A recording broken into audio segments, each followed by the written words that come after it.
lahat, isama po natin sa ating mga panalangin ang pasasalamat ng Dantes and Salas family para po sa kagalingan ni Teodoro Lazaro, Brother Boyet San Gabriel, Brother Angelito Golosino, Victorino Taginod, Clemencia Luces, at ang mga panalangin po sa ating mga kaluluwa, Pasencia Ferrer, Jose Guadalupe Hernandez Garcia, Sonia Trani, Purita Chrome, Maria Paz, Francisco, Alicia Simeon, Orlando Estrella Rogelio, Maximo Senior, Rolando Ramon, Remedios at lahat ng kaluluwa sa purgatorio. Ginugunita po natin ngayon ang pinagbalang Birheng Maria. Ang mamumuno sa ating banal na pagdiriwang ay si Reverend Father James Bungabang, OAR. Tumayo na po ang lahat.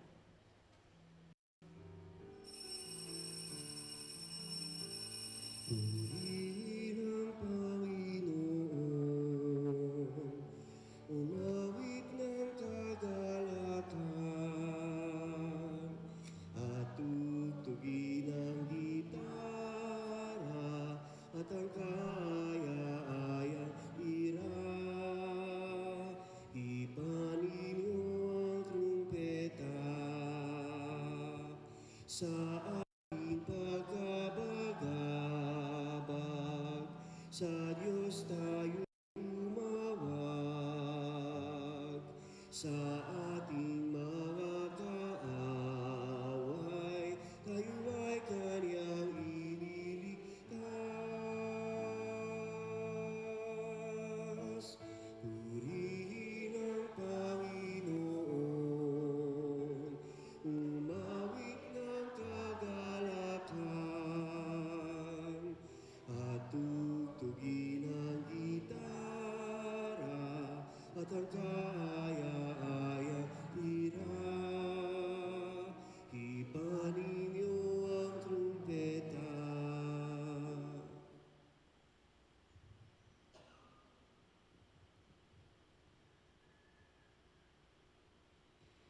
Sa ngalan ng Ama, ng Anak at ng Espiritu Santo.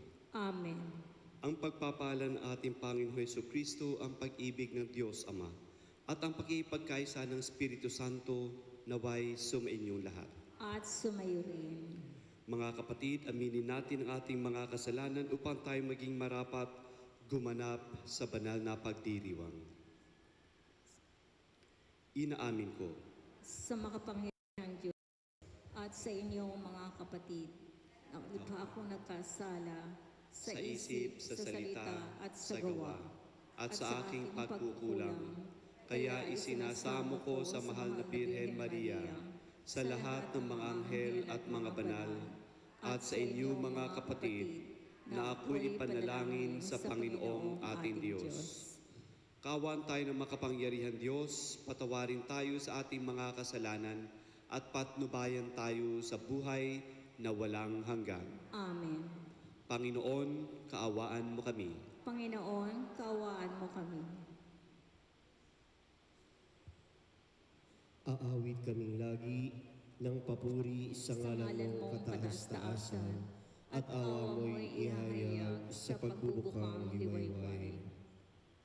Ang magpasalamat sa Panginoong Diyos ay mabuting bagay. Umawit na lagi, purihin ang ngalang kataas-taasan. Pag-ibig niyang wagas ay dapat ihayag kung bukang liwayway. Pagsapit ng gabi, ang katapatan niya ay ihayag din naman. Ito'y ipahayag sa saliw ng alpa, tugtuging salterio. Sa magandang himig ng tugtuging liray, ipahayag ito. Ako'y nagagalak sa iyong ginawa, nakahanga-hanga. Sa lahat ng ito, ako'y umaawit dahilan sa tuwa. O pagkadakila, kay dakila, Panginoon, ng iyong ginawa. Ang iyong isipan ay sadyang mahirap naming maunawa. Sa pahat na isip, ang bagay na ito ay nilalaman, hindi malilirip ni mauunawa ng sino mang mangmang. Ang mga masama, kahit na dumami, sila may umunlad. Yaong sasapitin nila at hahantungan ay pagkapahamak, sapagkat ikaw lang, Panginoon, ang dakilat walang makatulad. Nababatid namin lilipuling lahat ang iyong kaaway at lahat ng taong masama ang gawa ay mapipilan. Ako'y ginamong sinlakas ng turong mailap sa gupat. Ako'y pinagpalad pawang kagalakan, yaong dinaranas. Aking nasaksihan, yaong pagkalupig ng aking kaaway. Pati pananaghoy ng mga masamay aking napakinggan. Katulad ng palma, ang taong matuwid, tatatag ang buhay. Parang mga sedro, kahoy sa Libano, lalagong mainam. Parang punong kahoy na doon natanim sa tahanan ng Diyos. Sa banal na templo, ito ay lalago na nakalulugod. Tuloy ang pagbunga kahit ng punong ito ay tumanda. Lunti at matatag at ang dahon nito ay laging sariwa. Ito'y patotoo na ang Panginoo'y tunay na matuwid. Siya kong sanggalang, matatag na bato, walang bahid dumis. Papuri sa Ama, sa Anak at sa Espiritu Santo. Kapara ng una, ngayon at magpasawalang hanggan. Amen. Aawit kaming lagi ng papuri sa ngalan mong kataas-taasan at awa mo'y ihahayag sa pagbubukang liwayway. Lilikha ako sa inyo ng bagong puso at hihingaan ko kayo ng bagong espiritu.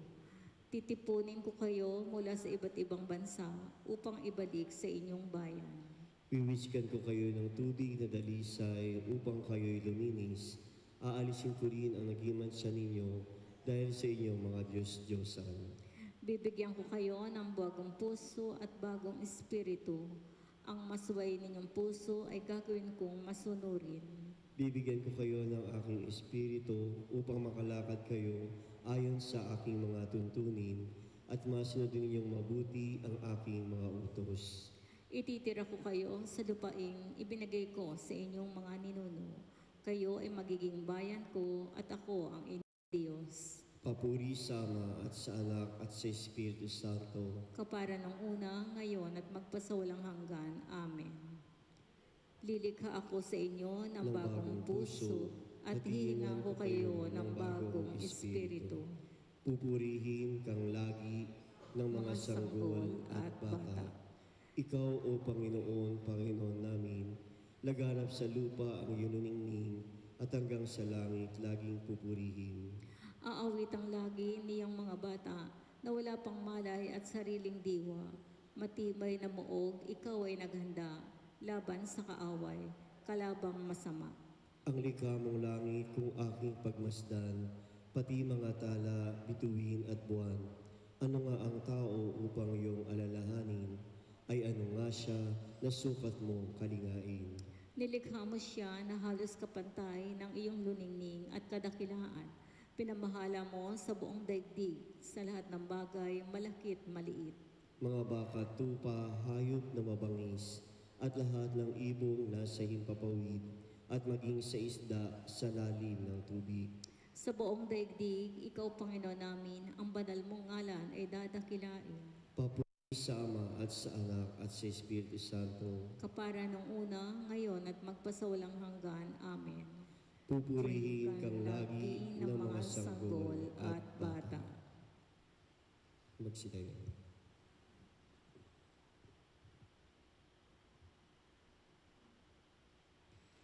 Manalangin tayo.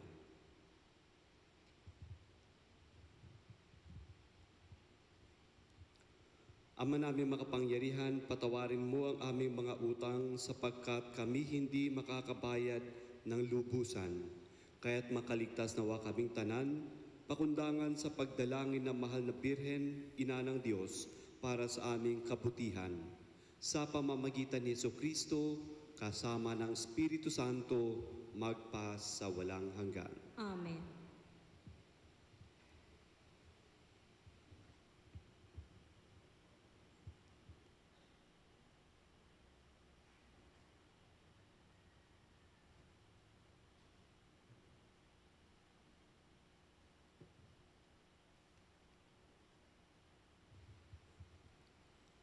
Pagbasa mula sa Aklat ng Karunungan. Payapa at tahimik ang lahat, nangangalahati na ang gabi. Walang ano-ano'y, ang makapangyarihan mong mga silita ay bumaba. Mula sa iyong maharlikang trono sa langit, pumagitna sa lupaing iyon na itinalaga mong wasakin, gaya ng mabalasik na mandirigma. Taglay niya ang matalim na tabak ng iyong mga utos. Tumayo siya, ang ulo niya'y sagad sa langit, at pinalaganap ang kamatayan sa buong lupain. Ang sangnilikha ay dumanas ng pagbabago upang masunod ang iyong kalooban at mailigtas ang iyong bayan. Ang ulap ay lumukob sa kanilang kampamento, ang tubig ay nahawi at lumitaw ang tuyong lupa. Isang malinis na landas sa gitna ng dagat na pula at luntiang kapatagan mula sa naglalakihang mga alon. Ang bayan mo ay nakatawid na lahat sa ilalim ng iyong pagkalinga matapos masdan ang kamanghamanghang gawang iyon. Tulad nila'y mga kabayo sa sariwang pastulan, parang mga tupang naglulundagan sa tuwa sa pagpupuri sa iyo, O Panginoon, sapagkat iniligtas mo sila. Ang salita ng Diyos. Salamat sa Diyos. Gunitain ng malugod ang dakilang gawa ng Diyos. Gunitain ng malugod ang dakilang gawa ng Diyos. Siya ay purihin, suubi ng awit ating papurihan. Ang kahangahangang mga gawa niya ay dapat na isaysay. Tayo ay magalak, yamang lahat tayo ay tunay na Kanya. Ang Kanyang pangalan, ang pangalang banal, napakadakila. Lahat ng may nais maglingkod sa poon, dapat na magsaya. Gunitain ng malugod ang dakilang gawa ng Diyos. Ang mga panganay sa buong Ehipto ay Kanyang pinatay. Kaya sa Ehipto noon ay naubos ang mga panganay.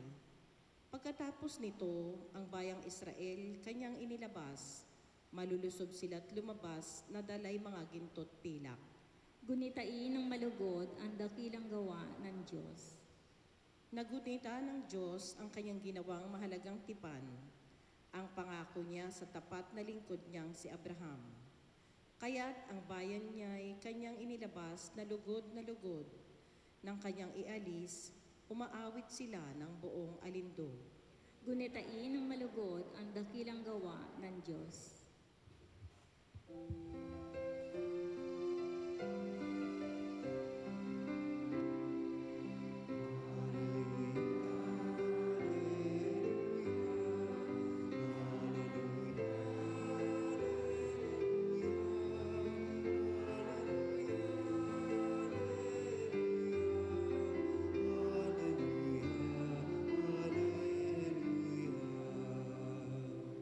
Tayo'y tinawag ng Diyos upang magningning ng lubos sa aral ni Kristo Jesus.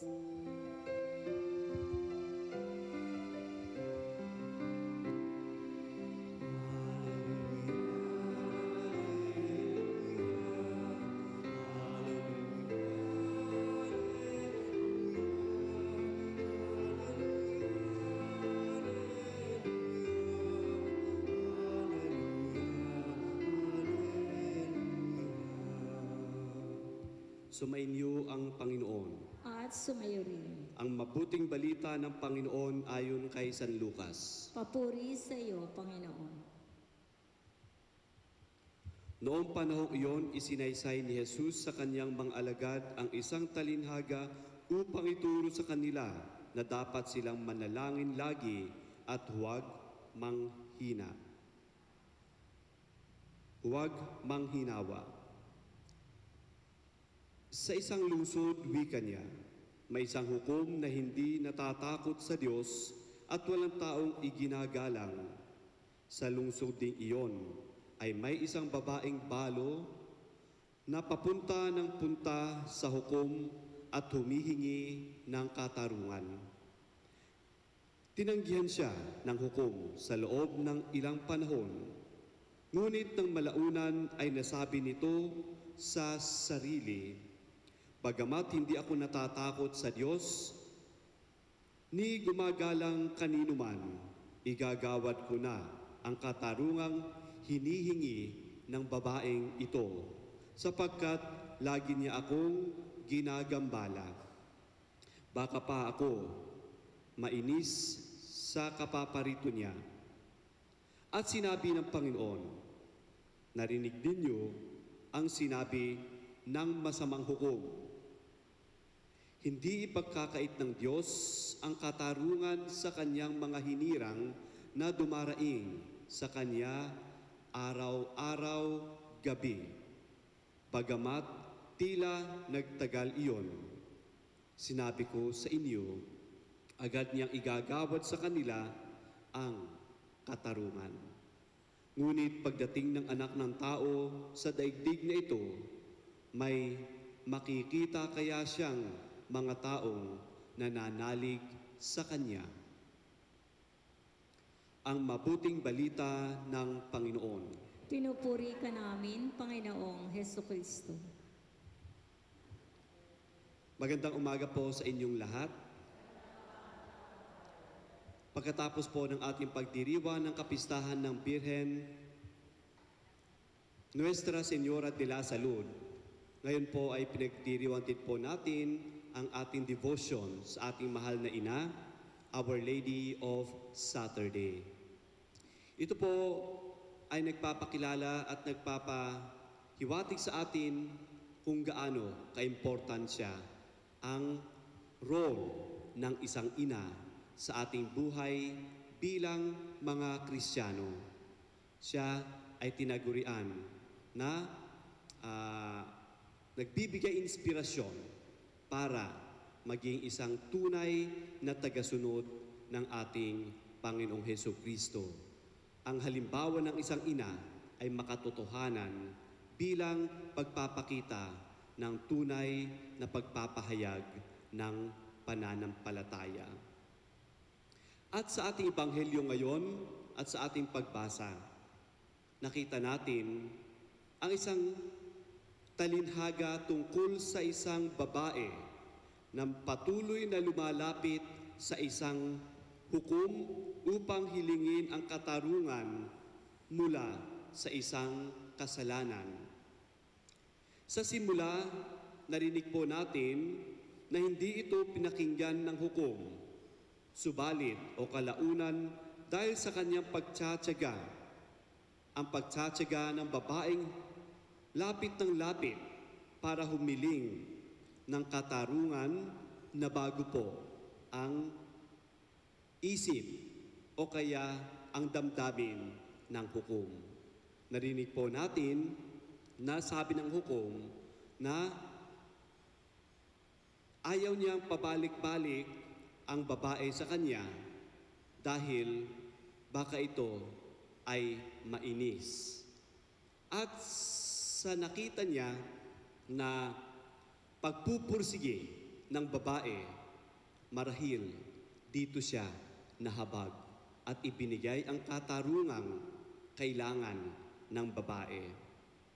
At ano po ang aral na pwede nating mapulot sa ginawa ng babae?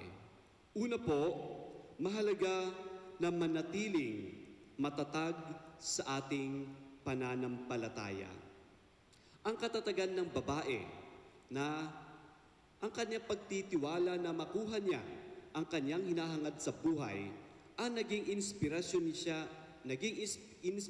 niya para hindi po siya sumuko hanggang hindi niya makuha ang kaniyang pangangailangan. Ito rin po ang ating inspirasyon na hanggat hindi natin nakuha ang ating pangangailangan at hindi naibigay ng Diyos ang ating pangangailangan, ang babaeng ito ang ating halimbawa na hindi susuko. Instead, na lalapit at lalapit at lalapit tayo sa Diyos hanggang makuha natin ang biyaya na kinakailangan natin sa buhay.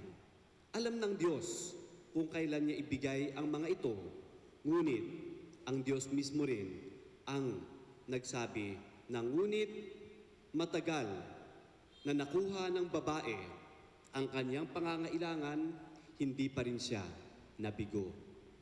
Hindi po masusukat ang katatagan ng isang tao, lalo-lalo na sa kanyang pananampalataya, kung siya ay nanalangin, ay naibigay kaagad ang kanyang pangangailangan, kundi ang katatagan ay kung gaano katagal niyang makuha ang kanyang pangangailangan. Pangalawa po, patuloy na manalangin. Tayo, bilang mga anak ng Diyos, minuminuto siguro nananalangin tayo.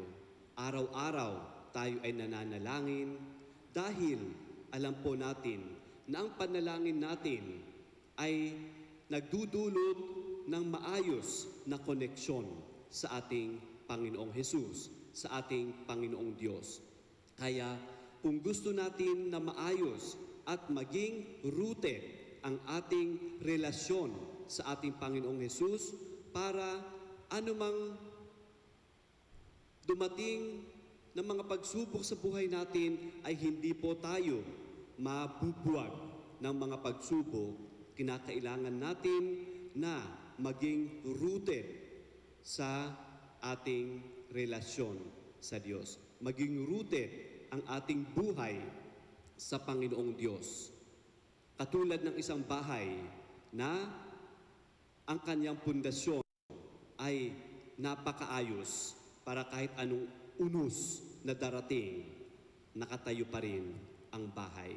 Ganon din po ang ating buhay kung ganoon ka-rooted sa Panginoong Diyos. Wala pong sino mang makademonyo sa lupa ang makakatalo kung tayo mismo ay talagang nakaugat ng malalim sa ating Panginoong Diyos. Kaya po, ang ating patuloy na panalangin, isa sa nakakatulong para ang katatagan natin bilang mananampalataya ay patuloy na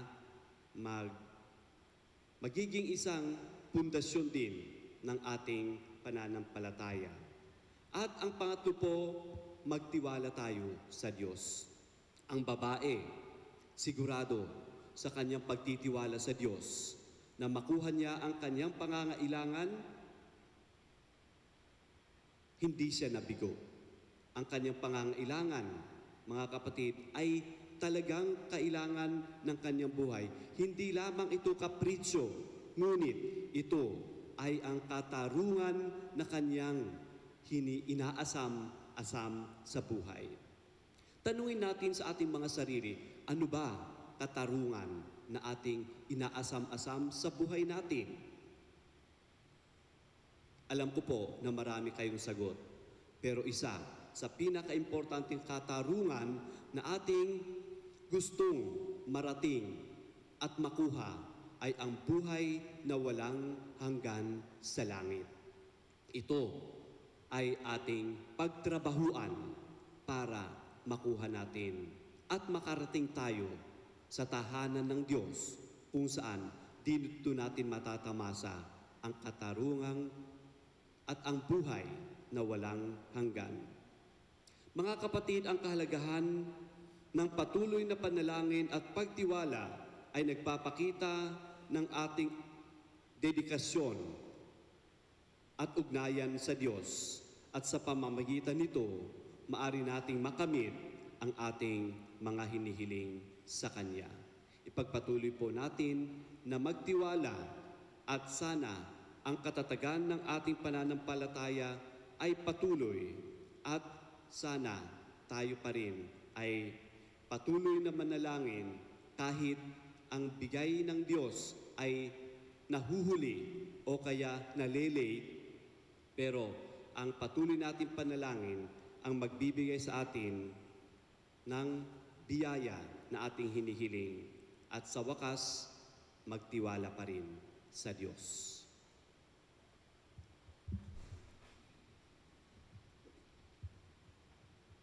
Manalangin tayo ng walang humpay at huwag mawalan ng pag-asa sapagkat ibibigay ng Diyos ang katarungan sa Kanyang mga hinirang na tumawag sa Kanya sa araw at gabi.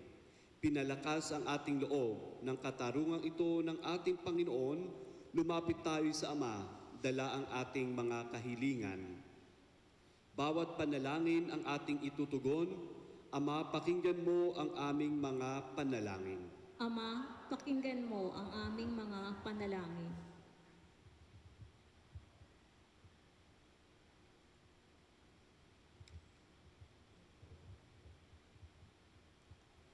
Ang simbahan, sa pamamagitan ng kanyang mga lingkod, naway maging masigasig sa gitna ng mga pagsubok at pagdurusa, at huwag mawala ng tiwala sa pagpapahayag ng Ebanghelyo.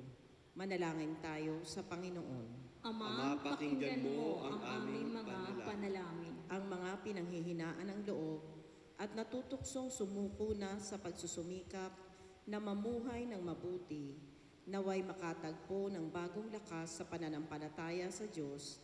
Manalangin tayo sa Panginoon. Ama, pakinggan mo ang aming mga panalangin. Yaong mga nahihirapang magdasal, naway maging masigasig muli sa pananalangin at bigyang puwang ang Diyos sa kanilang pang-araw-araw na buhay. Manalangin tayo sa Panginoon. Ama, pakinggan mo ang aming mga panalangin. Ang mga may sakit, sa gitna ng kanilang mga paghihirap, naway patuloy na magtiyaga at huwag mawala ng pag-asa. Manalangin tayo sa Panginoon. Ama, pakinggan mo ang aming mga panalangin. Ang mga yumao, naway tumanggap ng makalangit na gantimpala para sa kanilang mga pagsusumikap sa mundo. Manalangin tayo sa Panginoon. Ama, pakinggan mo ang aming mga panalangin. Ama naming nasa langit, ipinagkatiwala namin sa iyo ang aming mga pangangailangan. Ipakita mo sa amin ang paraan ng pananalaging walang humpay upang kami ay maging kaisa mo. Hinihiling namin ito kay Kristong aming Panginoon. Amen.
Manalangin kayong mga kapatid upang paghain natin ay kalugdan ng Diyos, Amang makapangyarihan. Tanggapin nawa ng Panginoon itong paghahain sa iyong mga kamay, sa kapurihan niya at karangalan, sa ating kapakinabangan at sa buong sambayanan niyang banal.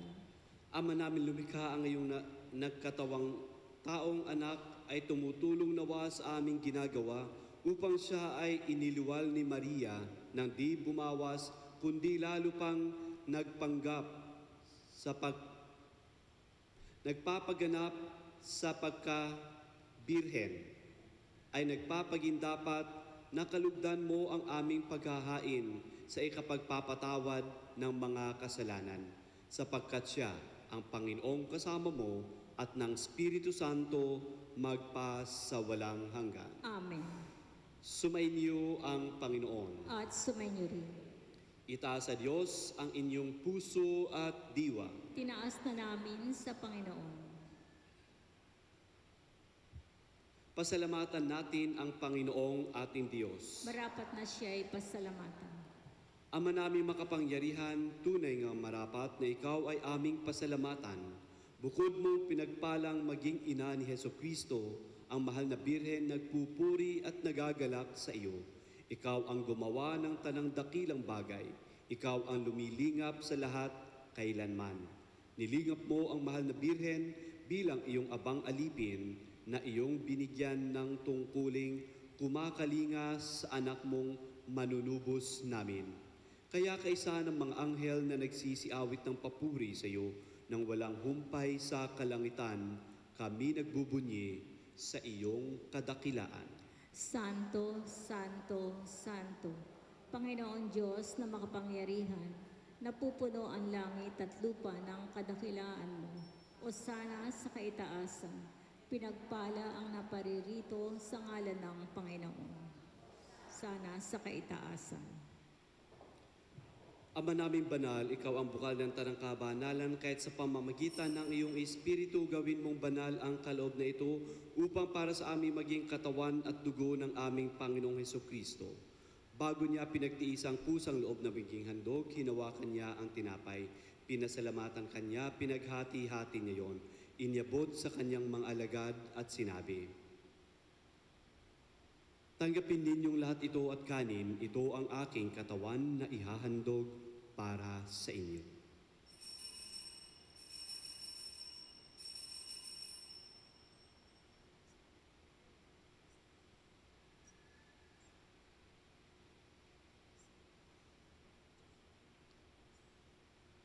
Gawin din naman nung matapos ang hapunan, hinawakan niya ang kalis, muli kanyang pinasalamatan, inyabot niya ang kalis sa kanyang mga alagad at sinabi, "Tanggapin ninyong lahat ito at inumin ito ang kalis ng aking dugo ng bago at walang hanggang tipan, ang aking dugo na ibubuhos para sa inyo at para sa lahat.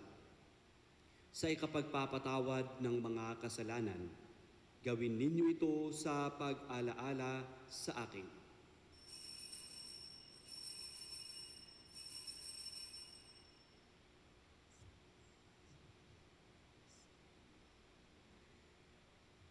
Ipagbunyi natin ang misteryo ng pananampalataya. Si Kristo'y namatay, si Kristo'y nabuhay, si Kristo'y babalik sa wakas ng panahon.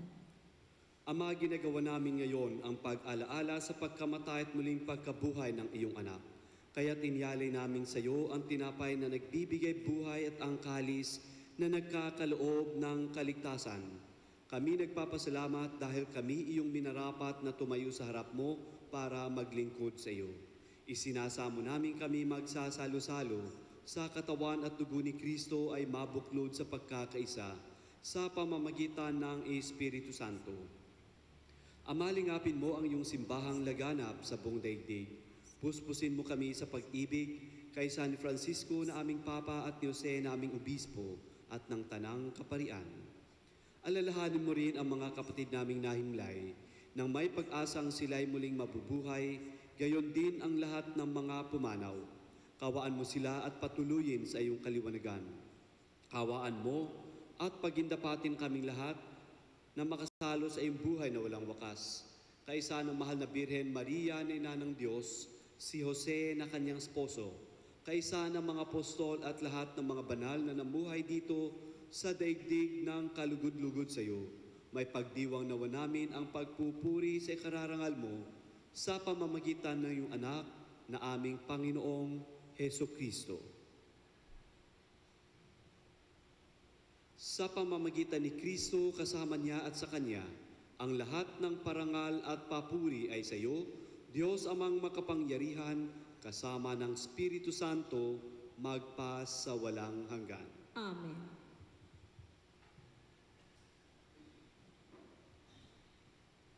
Sa tagubilin ng mga nakagagaling na utos at turo ni Jesus na Panginoon natin at Diyos, ipahayag natin ng lakas loob.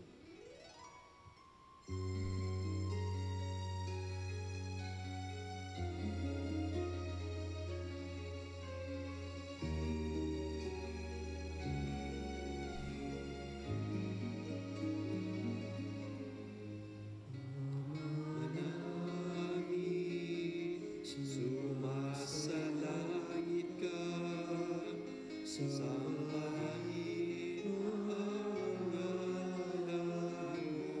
mo. Mapasa sa amin ang kaharian mo, sundin ang loob mo. Ito sa sa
Hinihiling namin Kamelia sa lahat ng masama pagkalooban ng kapayapaan araw-araw, iligtas sa kasalanan at ilayo sa lahat ng kapahamakan.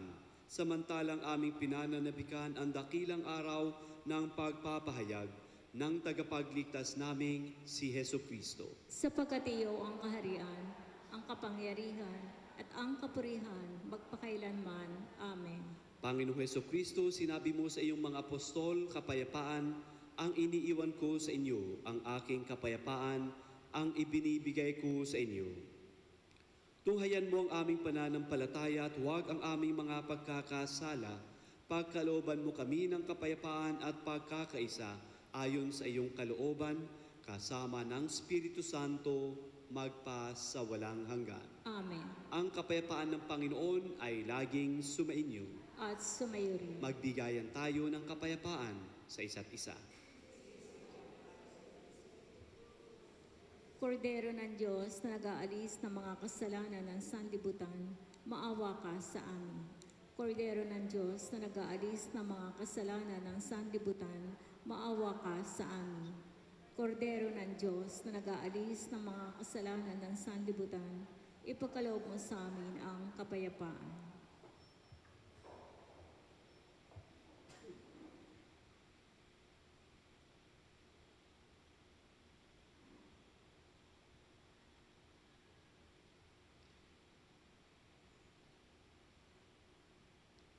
Ito ang kordero ng Diyos, ito ang nag-aalis ng mga kasalanan ng sanlibutan.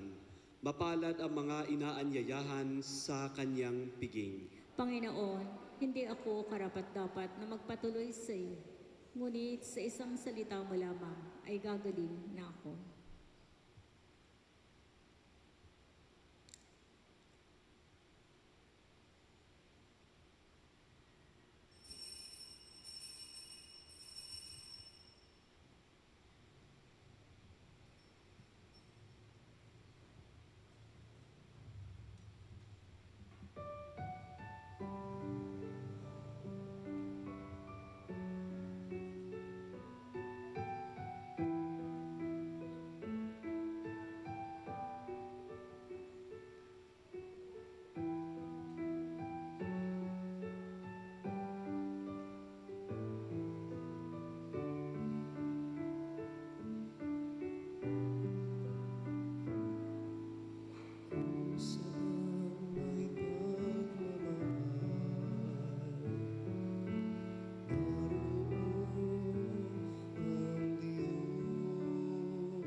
Tumayo na pala.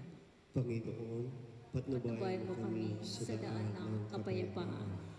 Purihin ang Panginoong Diyos ng Israel, sapagkat nilingap niya at binalaya ang kanyang bayan, at nagpadala siya sa atin ng isang makapangyarihang tagapagligtas mula sa lipi ni David na kanyang lingkod. Ipinangako niya sa pamamagitan ng kanyang banal na propeta noong una na ililigtas niya tayo sa ating mga kaaway at sa kamay ng lahat ng napopuot sa atin. Ipinangako rin niya na kahabagan ng ating mga magulang at aalalahanin ng kanyang banal na tipan. Iyan ang sumpang binitiwan niya sa ating amang si Abraham na ililigtas tayo sa ating mga kaaway upang walang takot na makasamba sa kanya at maging banal at matuwid sa kanyang paningin habang tayo'y nabubuhay. Ikaw naman, anak, ay tatawagin propeta ng kataas-taasan, sapagkat mauuna ka sa Panginoon upang ihanda ang kanyang mga daraanan at ituro sa kanyang bayan ng landas ng kaligtasan ang kapatawaran ng kanilang mga kasalanan. Sapagkat lubhang mahabagi ng ating Diyos, pagbubukang liwayway sa atin ang araw ng kaligtasan. Upang magbigay liwanag sa mga nasa kadiliman at ang sa ilalim ng kamatayan at patnubayan tayo tungo sa daan ng kapayapaan. Papuri sa Ama at sa Anak at sa Espiritu Santo. Kapara ng sa unang-una ngayon at pagpasawalang hanggan. Amen. Panginoon, patnubayan mo kami sa daan ng kapayapaan. Manalangin tayo. Ama namin mapagmahal, sa pagsasalo namin sa banal na pakikinabang, ang iyong kagandahang loob ay aming hinihiling upang ang pagpaparangal namin sa mahal na Birhen at pagtulad namin sa Kanya ay magpagindapat na aming paglingkuran ang pagganap sa kaloob mong kaligtasan. Sa pamamagitan ni Jesucristo kasama ng Espiritu Santo, magpas sa walang hanggan. Amen. Magsilod ang lahat para sa panalangin ng paghahandog ng sangkatauhan kay Kristong Hari. Katamis-tamis ang Jesus, mananakop ng sangkatauhan. Tignan mo kami nagpapatirapa ng buong kapakumbabaan sa harap ng iyong altar. Kami ay iyo at ibig naming maging iyo, upang mabuhay na nakikiisang maigpit sa iyo. Kaming lahat ay nag-aalay ng sarili sa araw na ito, sa iyong kamahal-mahal na puso. Sa katunayan, hindi ka nakikilala ng marami, at pinagwawalang bahala ang iyong mga utos. O maawaing Jesus, mahabag ka sa kanila, at akitin mo silang lahat sa iyong mahal na puso. O Panginoon, maghari ka, hindi lang sa mga tapat mong mga anak, na kailanman ay hindi lumayo sa iyo, kundi naman sa mga naalibughang humiwalay sa iyo. Gawin mo na madali silang bumalik sa bahay ng Ama, upang huwag mamatay sa gutom at kahirapan. Maging hari ka sa kanila na dahilan sa udyok ng kamalian at ng espiritu ng pagsasamaan ng loob ay namumuhay ng hiwalay sa iyo. Ibalik mo sila sa dalampasigan ng katotohanan at pagkakaisa sa pananampalataya, upang sa madaling panahon ay maging isa lamang ang kawan sa pamamahala ng iisang pastol. Panginoon, pagkalooban mo ang iyong simbahan ng katatagan at kalayaang matibay. Igawad mo sa lahat ng bansa ang katahimikan at kaayusan. Gawin mo sa bawat panig at sulok ng daigdig isang tinig ang marinig. Purihin ang pusong mahal ni Jesus. Pinagmula ng ating kaligtasan, sa Kanya ang papuri at karangalan. Gawin mo sa bawat panig at sulok ng daigdig isang tinig ang marinig. Purihin ang pusong mahal ni Jesus. Pinagmula ng ating kaligtasan, sa Kanya ang papuri at karangalan. Amen. Salve Regina, Mater Misericordiae, Vita dulcedo, et spes nostra salve. A te clamamus,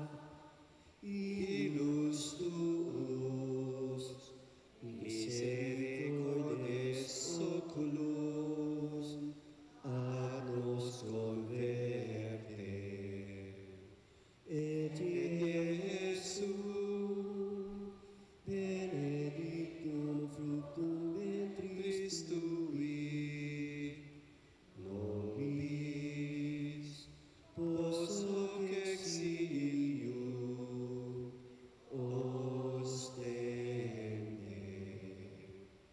o clemens, o pia, o dulcis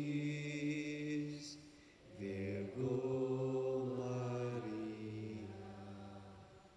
Ora pro nobis Santa de Genetrix. Udini diciamur Missionibus Christi. Oremus.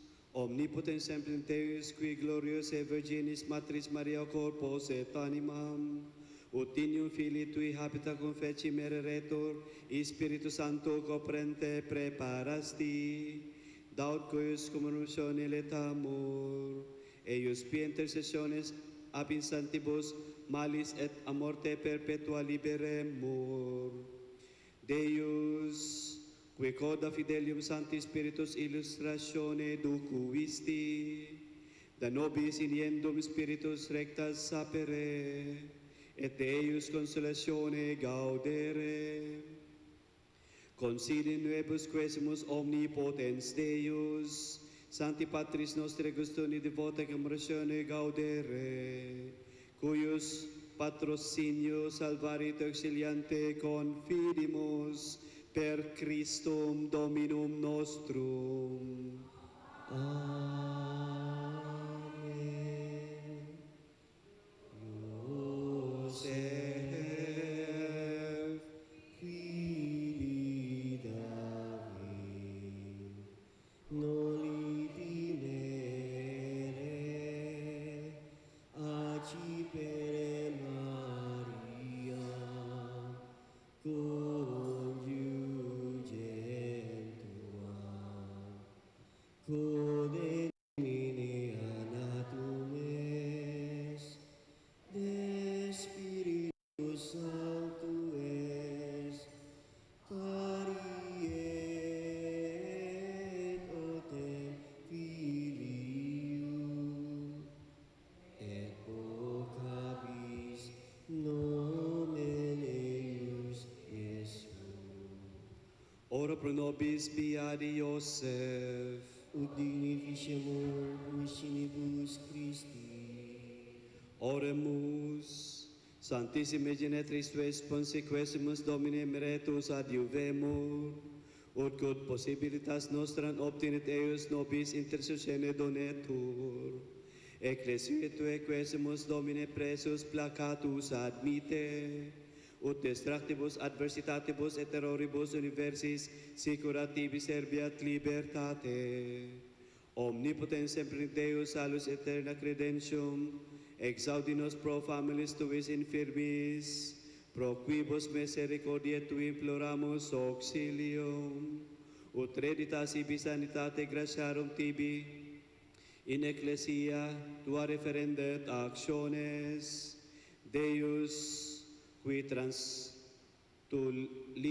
patres nostros per mare rubrum, et transfixesti eius per aquam niniam laudem Tui nomines de cantantes, te supplicite deprecamur ut nabi famulus Tuus reporsis adversitatibus porte, semper optabile cor suce truenci Tu eris, per Christum Dominum nostrum. Amen. Sumainyo ang Panginoon. At sumainyo rin. Pagpalain kayo ng makapangyarihan Diyos, Ama, Anak at Espiritu Santo. Amen. Naialay ng banal na Eukaristiya, humayo kayong mapayapa. Salamat sa Diyos.